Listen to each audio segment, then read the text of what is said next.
আপনার সফলতা, আপনার সাকসেস, এটা সবার ভালো লাগবে না, মনে রাখবেন। সবাই এটা পছন্দ করে না। আল্লাহ আইনু হক, নজর কিন্তু সত্য, নজরের প্রভাব আছে, চোখের প্রভাব আছে। এজন্য কারো ভালো কিছু দেখলে মাশা আল্লাহ বলবেন, আল্লাহর দিকে ফিরিয়ে দিবেন ওটার কল্যাণ। কি বলবেন?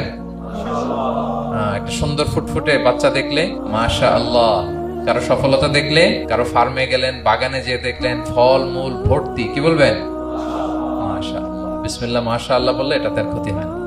অনেকে বলে যে বাবা মা মাশাআল্লাহ বলা লাগে না, বাবা মা আর নাকি মামা, এই তিনজন নাকি মাশাআল্লাহ না বললে কিছু, এটা ভুল কথা। বাবা মারা বলতে হয়। বাবাও তার ছেলের কোনো সাকসেস, ভালো কিছু দেখলে কি বলবে?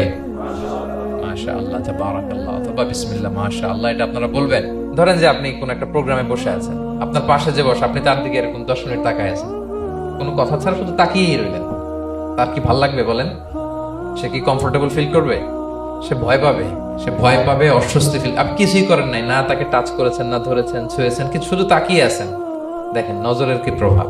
আল্লাহ আইনু হক, নজর সত্যি। এজন্য কারো সাকসেস দেখলে আমরা সবসময় যেন মাশাআল্লাহ বলি। মাশাআল্লাহ ঠোঁটের সাথে মিলিয়ে রাখবেন। ভালো দেখলে কি বলবেন?